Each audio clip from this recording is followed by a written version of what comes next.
Hello, hello and welcome. Welcome once again to the Secrets of the High Demand Coach. Now, the astute amongst you are wondering, who's this weird guy and what's with a strange accent? I'm clearly not Scott Ritzheimer, your regular host. I'm Les McKeown, founder and CEO of Predictable Success.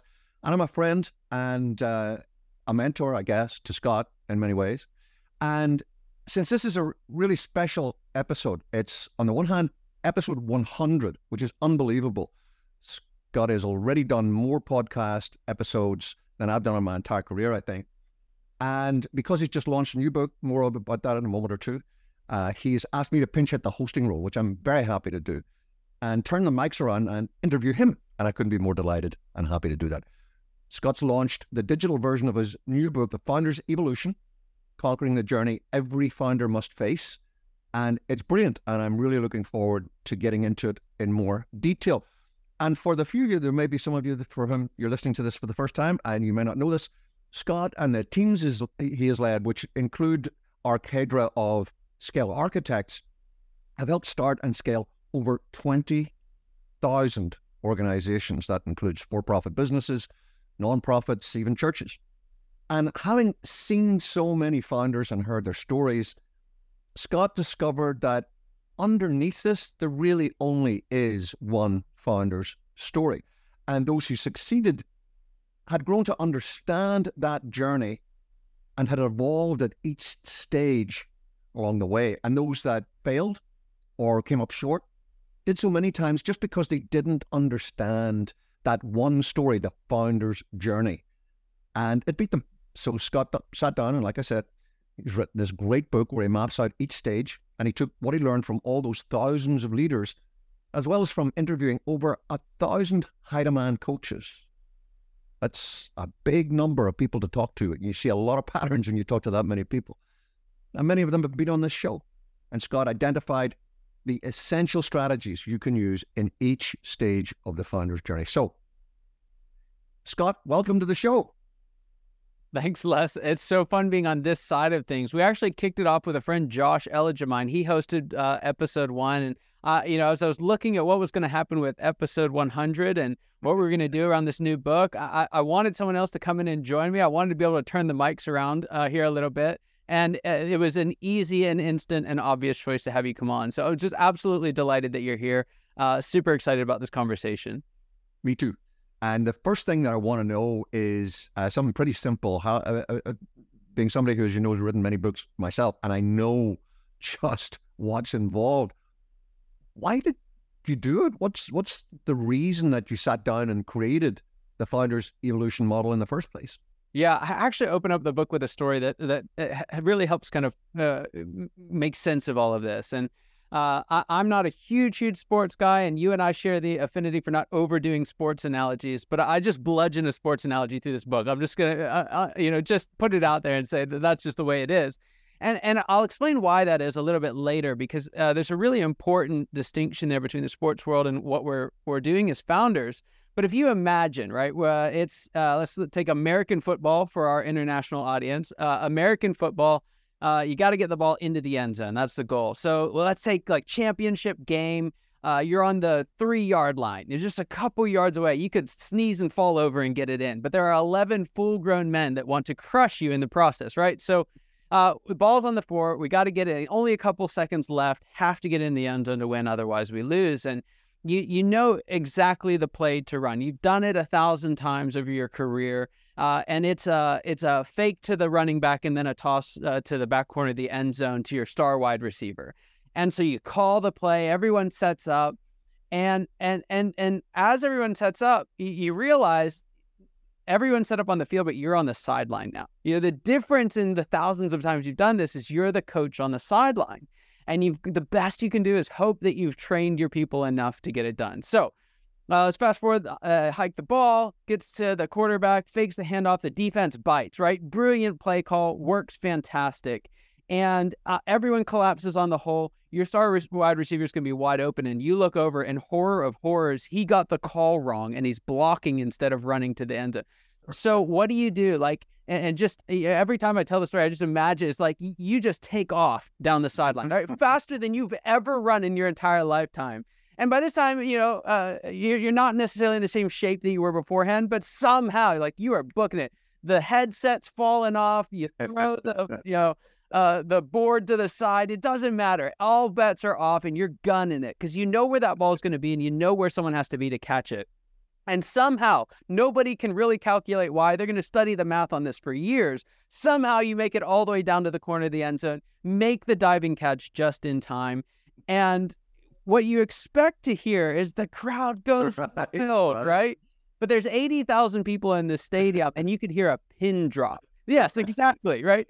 And the only thing that happens is these little yellow flags start flying toward you, and men in black and white stripes are running in your direction. And everyone's shocked. Your team is like woefully embarrassed. The very same thing that would have been the talk of the town, and you'd have been the hero, right? Especially in your town for at least the off season, right?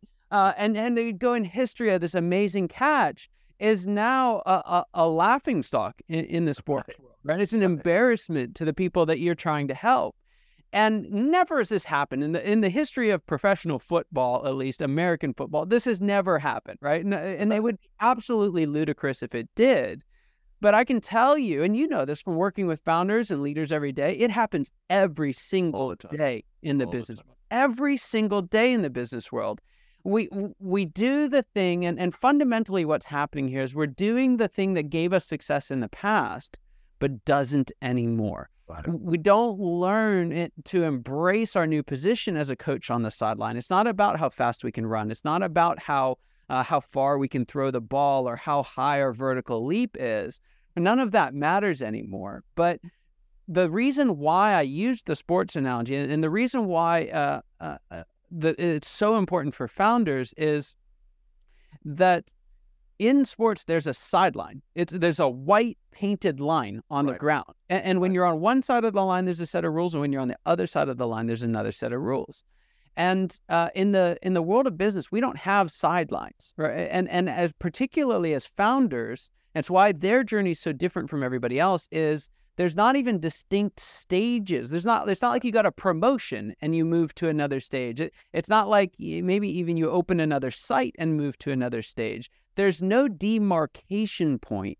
Right. And so when you look at it, founder is CEO from the day they start, right? They print up their business card and it says founder and CEO on it. Right. But the reality of it is we don't act like a CEO for a very long time. Some people never get there. Yeah. And so that definition's changing all the time. And because of that, we're crossing over the sideline and back, and it's frustrating our team. We're exhausted, right? You imagine this happening in the sports world, some, 55-year-old head coach trying to keep up with his players on the field by running up and down every time the play is called. Of course we're exhausted. Right. And so as I was looking out there, I'm seeing this happen in real time with the coaches I'm working with. And they're just chronically overwhelmed. I was actually sitting with a group of CEOs this morning. They went around the room and they're talking about how it was, and every single one of them had some degree of, I'm exhausted, I'm overwhelmed, I'm anxious about the future. These are successful men and women, right? These are not slackers. These are not like the downcast of society. Nothing wrong with any of that. But these are people who from the outside look like they have it all together, but from the inside, they're completely overwhelmed and don't know where to go to fix it. And I get it, and like you guys, that's what I work with every day. And as I think about the analogy, which I've had the pleasure of you sharing with me before, so I've had time to sort of dwell on it and reflect how accurate it is. Two of the other things that I think where it meets very well as an analogy is that when you're the founder, nobody's going to throw flags. There are very few people. Maybe your spouse or somebody who's very close to you may push back a little, but by and large, there's certainly no, quote, authority out there that's going to tell you that you're not doing the right thing. The other thing that happens, and we may get into this a little later, is you do that often enough and all your best players leave. I mean, why would they be there when you're going to be jumping in every minute to do what they should be doing? And so it becomes a self-defeating thing. You then have to do that more often because you don't have really first-class people executing, and that can become a bit of a cycle. So I know that you've identified 3 ways in which that shows up as a challenge for founders. So share with us what those 3 challenges are. Yeah, and you'll see as we go through these that they kind of tie to a couple of the stages. Some of the stages are harder, similar to your predictable success model, and some are easier. But there's 3 really, really big challenges that successful founders face, right? Kind of earlier stages, those make sense. There's a lot of work out there on that. And we don't go into a ton of that other than to just say, hey, here's what the stages look like. But there were 3 big challenges that kept showing up. And when I was coaching folks, I realized that just about every challenge they were facing boiled down to one of these 3 things. Right. So the first one that comes up is typically a young kind of entrepreneurial, nimble organization. And I don't know that I've ever met a founder that felt like they were growing fast enough. Even if they were growing way faster than they ever thought possible or ever could, there's this gap between what we can see is maybe available, maybe not even possible, but available, right?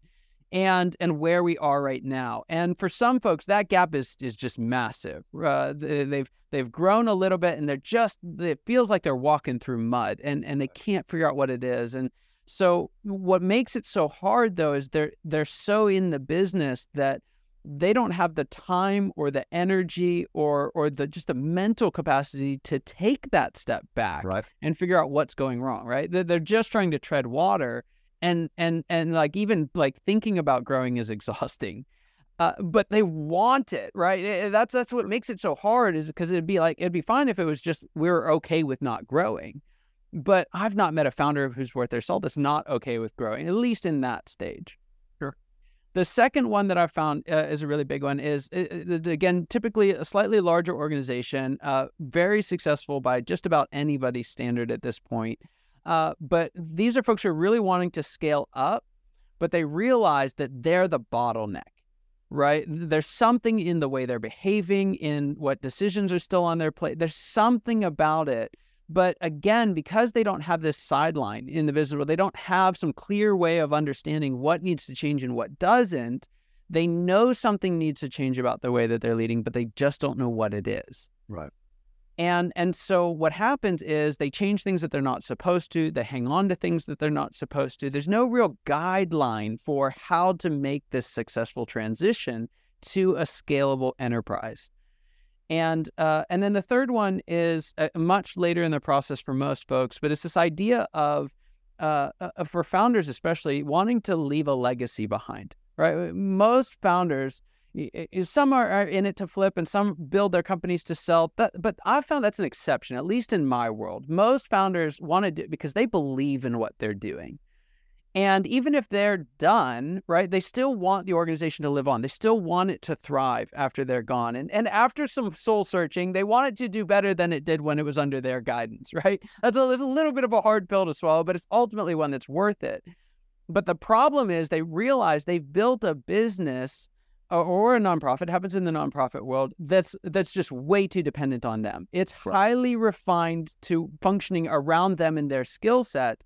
But who else are you going to find to do that? And they look down inside their org chart and they've got wonderful people, but nobody who can step into that role. They look outside their organization and think, how could I possibly trust someone to come in out of the cold and take care of this, my nth child, if you will, right? It's a baby to them. Right. And so I've found one of the places that successful founders mess up the most is this idea of succession. And I wanted to go straight at that in the later stages of it, because why it's so important is not just so that the organization lives on, but one of the things that I've found is when we sell ourselves short in succession, when we don't do the hard thing that's the right thing on it, what happens is we actually undermine our ability to function in later stages as well. Right. That's absolutely true. We'll talk about the stages in detail in a moment or two, but I think sure that this will come out from what I know of your book, having had the chance to read it, is that part of the problem is that the behaviors that need to change are typically, not always, but they're typically not in and of themselves bad things. In fact, even more confusing, they're things that were typically highly successful at the right time. But as, my old friend Marshall Goldsmith put it brilliantly in one of his best books, it's just that what got you here won't get you there. And that sometimes, that feels a little flabby. Okay, so what got me here won't get you there. It's actually stronger than that. What got you here will stop you from getting there. Yeah. And I think we'll see that when we talk quite a lot through the stages. But before we get into the stages, I have one question that I maybe should have asked up front. I just want to clarify it, mostly for our listeners. Why is the book about founders and not leadership in general? Yeah. Yeah, it's a question I actually get asked a lot. Is like, does this apply to just founders? Does it apply to others? I'm very specific in the way I talk about it. I'm talking to founders, and it's actually the exact same story for leadership in general. In fact, if you want to really nerd out on it, it's the same story of Luke Skywalker. It's the same story of Jesus, right? It's like it is the hero's journey for those who are familiar with storytelling. It's the same pattern that falls through. It's a universal pattern here. But there's a couple of reasons for founders. One, just I love working with founders, and because of that, there's just the entrepreneurial part of that I feel like once organizations get a little bit bigger, they start to lose that. It loses its dynamism, right? So it's just the founders are such interesting people. Many of them are just completely weird and crazy, and I'm one of those, so I can say it. But like, they're just really cool people, and so that's a big part of it. I love the ability to work with folks that challenge me, right? That make me think differently, and are challenging their industry, and not just from like an idea standpoint. There's lots of people who talk about disruptors and they're bloggers, right? It's like, well, okay, that's fine. There's a place for that. But founders don't just talk about it; they go and do it, right? And oftentimes they do it a lot more than they talk about it, right? Which I love. I absolutely love that. Second one, and I kind of mentioned it before, but if you're in a leadership journey and you're moving through these stages, you usually have a different title at every stage, right? Or you move to a different company, you have a different promotion. There's some physical, real-world indicator that the game has changed. Now, it's still hard. You still have to make the shift. And there are lots of folks who still struggle with that. I mean, it's the classic version of your best producer is not your best manager, right? And it's not because they're a producer. It's because the skill that they have in producing does not translate one-to-one as a manager. And they're more likely to over-rely on that than somebody else later. Same thing happens for founders, but they don't necessarily have this point where they're upgraded into a management. It kind of happens to them when they get enough people on their team. And then the third reason why, and this is kind of tied to the first one, but the third reason why is it was the highest impact for my time, right? I've done the founders thing. I'm a relatively young guy, I get that, but ran a company and scaled it up, and like I know what that tastes like. I know what that looks like, and I know how hard it is to feel like you're doing it alone. Right. And I also know that those few people, and you're one of them, who radically shaped my ideas and understanding of how businesses are built and run and scaled, that they didn't just move me downfield, they moved my entire company. My company, when I left it, in many ways, thanks to the predictable success model that you created, was so much better to work for than the company it was 3 and 4 years later or earlier when we were in this whitewater stage and I had no idea what to do about it. So there's an impact thing for my time that if I can help one founder, it helps their whole company, right? It affects the families of their employees. And I love being able to do things at that level. Right. I've totally empathize with that. And as you know, it's where my heart is too. I just love working with founders. And the other element of working with them that I just really thrills me is that a founder is all in, typically because they have no alternative but to make whatever this thing is work. Not always the case, but mostly the case. And, if you're a non-founder leader, and I have the privilege of working with many wonderful non-founder leaders, and I'm not making this a judgment factor. It's not one's good and the other one's bad, but even your CEO of Megacorp Inc., a household name, if for any reason it doesn't work out, you're going to get another job. You're going to go somewhere else and get the chance to do it again. You're the founder, you get knocked down, you got to get back up again in the same environment, make the same thing work again. And I find that incredibly motivating. So let's get into the detail here, Scott. You lay out 7 stages in the founder's evolution, and it is an evolutionary process. So in as not overly concise a manner, but as concisely as is reasonable for a podcast, take us through what the 7 stages are. Tell us what their names are and what are the main features of being in each of those 7 stages. Yeah. So again, what I use to help illustrate this, because we don't have sidelines as founders, is I went through and looked at that kind of the hierarchy of a sports organization and found there's a great parallel there for each of these stages. So to just introduce it, and again, there's a book that you guys can get on this. We'll show you how to get it later. It's free for everyone. You can dive into all the details there. But what I just want to do is kind of walk through what are these 7 stages and what's the thing that we can look at to kind of represent those stages? What's the parallel in the sports world? So I actually believe that the founder's journey and our evolution as founders starts long before we ever start our organization, whether it be business or nonprofit. And it starts in a stage that I call the dissatisfied employee. You look at founders that are about to be founders, and without fail, they're sitting somewhere, and sometimes it's in school, and they're dealing with that institution. But oftentimes they're working somewhere. They're actually doing well at it. And what separates, will-be founders as dissatisfied employees from people who are just grumpy about their job or in a bad job is that even when it's good, they're not satisfied, right? Even when they're making great money, they're not satisfied. There's just something in them. I always tell folks who are in this stage that we're trying to figure out, are you a dissatisfied employee or do you just need a better job? I always tell them, like, if you can do anything, and I think I may have even gotten this from you, if you can do anything but start a business, do that. Right? If you can do anything else, because if you can't do anything else, then that's a great indication that you're ready. And what this is in our analogy is it's the trainee on the sideline, right? They're not in the game yet, right? They're kind of watching the game. And there's this little bit of calling, little bit of arrogance of, I could do that better. There's just this like thing of like, I bet I can do that. And the main, I'll hit this. The main thing that you want to do here is not rush this stage. Everyone tries to skip through this stage because it's so uncomfortable to just sit there and wait, right? It's uncomfortable to sit in what feels like a dead-end job. And as soon as the founder kind of makes that emotional, like, I'm going to do this, it's like they're gone. Yeah, they're off to it. And we'll talk about why that's a problem a little bit later. But my best piece of advice for someone here is to wait. And the reason why is you're learning on someone else's dime, right? Once you make the leap, once you go full time, you're learning on your own penny, and it's really expensive and it's really hard. So it's our trainee on the sideline. They're just trying to win their shot at the game. And then the next one is, that's our dissatisfied employee. Stage 2 is where a lot of us would say the entrepreneurial journey starts, and that's the startup entrepreneur, right? And it's not unlike being the star player in the game. Your job is to be the best at what you do.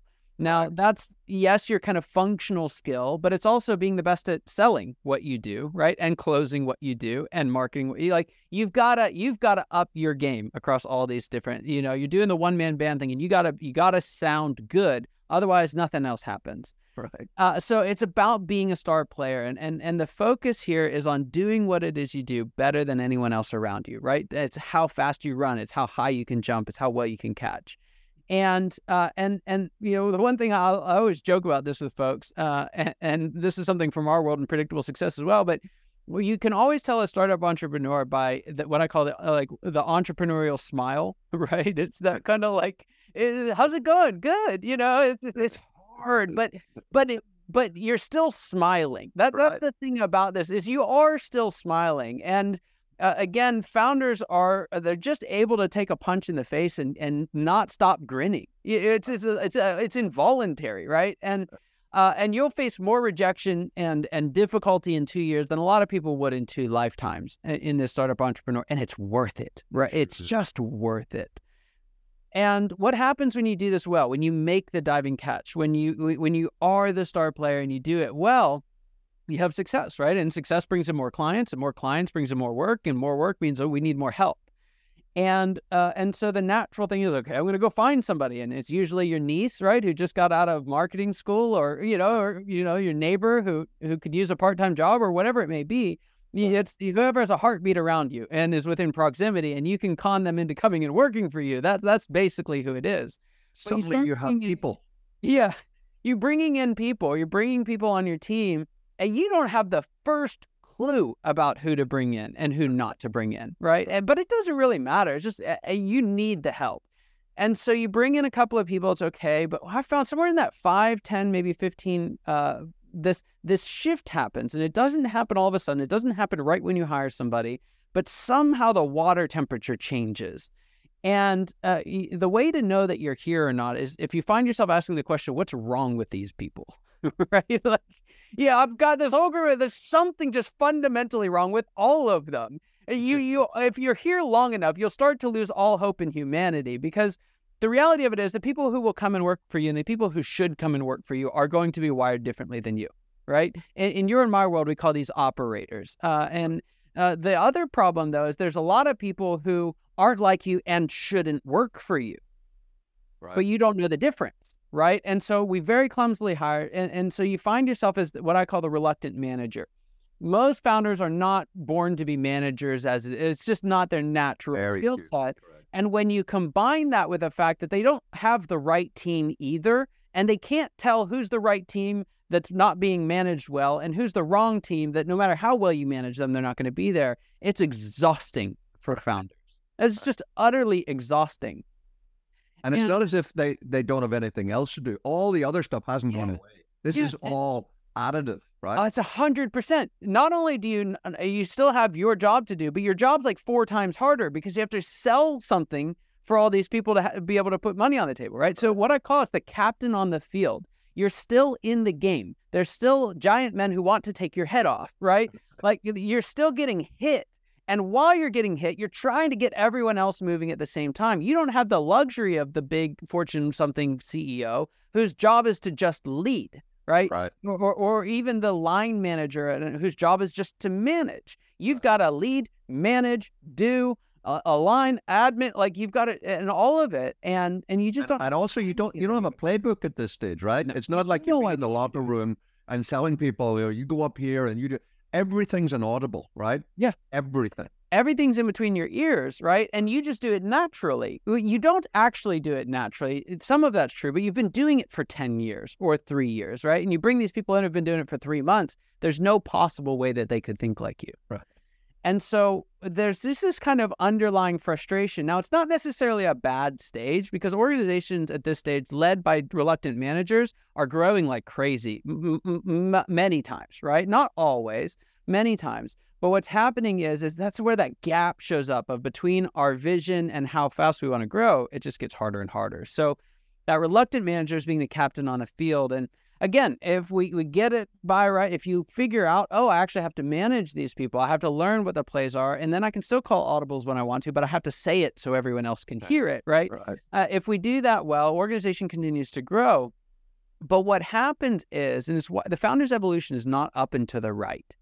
What happens in stage 4 is it's actually in the founder's kind of perception of it personally, it's another step down and to the right. Right? Moving from startup entrepreneur and all its glory and fame to a reluctant manager is not something we all aspire to, right? And then it happens again at this, what I call the disillusioned leader stage. This is where we're the coach on the sideline. We don't get to touch the ball with like we used to, right? And when it's down on the line and something's hard happens, we don't get to just jump in and fix it anymore. And if we do, we're not in the shape to fix it, so it nearly kills us. And like you mentioned earlier, it drives all our best people away. So we can't keep our good people around. And it leaves folks asking the question, is this it? Like, did I really start a company and scale it to $5 million to feel like this? Right? Like from the outside, everyone's, oh, it must be wonderful. You're so successful. It's so cool. And they're quietly dying inside and they feel guilty for it. Right? I see so many leaders get to this stage and they get stuck here permanently because what they in essence do is they take a role which is like a player coach because they want to be the coach, but they can't help themselves being on the field.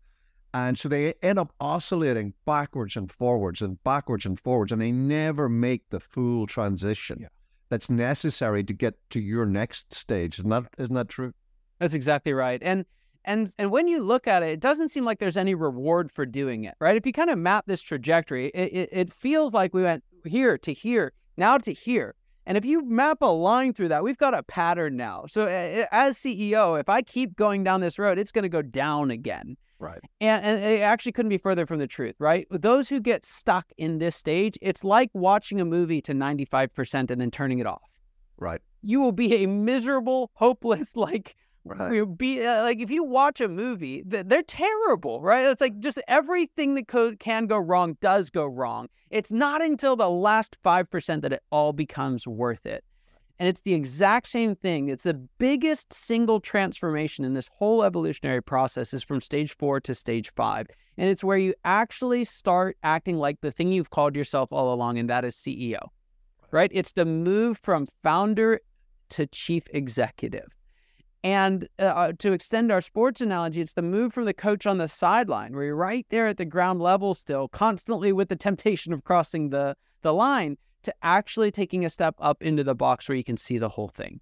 Which is really viscerally very difficult for many, many founders. And many of them just never make the transition. Yeah. And for me, in the predictable success world, this is the stage at which, the only stage, by making the transition from your stage 4 to stage 5 into chief executive, it's only then that you can truly scale, right? Yes. You stay as the player coach. Sure, you can continue to grow. You can continue to win the occasional game, but you're not going to the Super Bowl. You just have no chance of building it if you stay in stage 4. But some founders, they can't give up the visceral reward of just having their hands on the ground, on the pitch, and the dirt. Yeah. So getting into the chief executive stage, you equate it to being the manager in the box. Yeah.